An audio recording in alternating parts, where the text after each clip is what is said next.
मेरे प्रिय, सुबह तुम जैसे ही सोकर उठे मैं तुम्हारे बिस्तर के पास ही खड़ा था। मुझे लगा कि तुम मुझसे कुछ बात करोगे। तुम कल या पिछले हफ्ते हुई किसी बात या घटना के लिए मुझे धन्यवाद कहोगे, लेकिन तुम फटाफट चाय पीकर तैयार होने चले गए और मेरी तरफ देखा भी नहीं। फिर मैंने सोचा कि तुम नहा के मुझे याद करोगे, पर तुम इस उधेड़बुन में लग गए कि आज तुम्हें कौन से कपड़े पहनने हैं।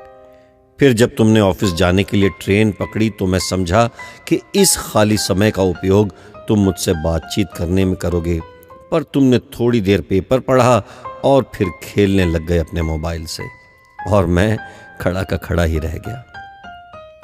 मैं तुम्हें बताना चाहता था कि दिन का कुछ हिस्सा मेरे साथ बिताकर तो देखो, तुम्हारे काम और भी अच्छी तरह से होने लगेंगे, लेकिन तुमने मुझसे बात ही नहीं की। एक मौका ऐसा भी आया कि जब तुम बिल्कुल खाली थे और कुर्सी पर पूरे 15 मिनट यूं ही बैठे रहे, लेकिन तब भी तुम्हें मेरा ख्याल नहीं आया। दोपहर के खाने के वक्त जब तुम इधर उधर देख रहे थे तो भी मुझे लगा कि खाना खाने से पहले तुम एक पल के लिए मेरे बारे में सोचोगे, लेकिन यह भी नहीं हुआ। दिन का भी काफी समय बचा था।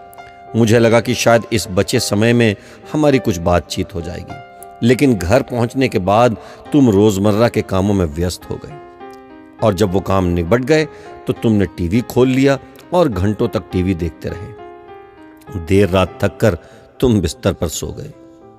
मेरा बड़ा मन था कि मैं भी तुम्हारी दिनचर्या का हिस्सा बनूं, कुछ वक्त तुम्हारे साथ बिताऊं, तुम्हारी कुछ सुनूं, तुम्हें कुछ सुनाऊं, कुछ मार्गदर्शन करूं तुम्हारा, ताकि तुम्हें समझ आए कि तुम किस लिए इस धरती पर आए हो और किन कामों में उलझ गए हो।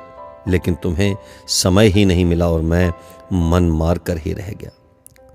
मैं तुमसे बहुत प्यार करता हूं, हर रोज इस बात का इंतजार करता हूं कि तुम मेरा ध्यान करोगे और अपनी छोटी छोटी खुशियों के लिए मेरा शुक्रिया करोगे। पर तुम तभी आते हो जब तुम्हें कुछ चाहिए होता है। तुम जल्दी में आते हो और अपनी मांगे मेरे आगे रखकर चले जाते हो।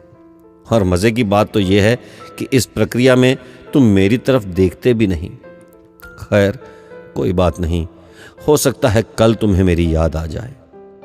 ऐसा मुझे विश्वास है और मुझे तुमसे प्यार है। आखिरकार मेरा दूसरा नाम प्यार ही तो है। तुम्हारा यीशु मसीह।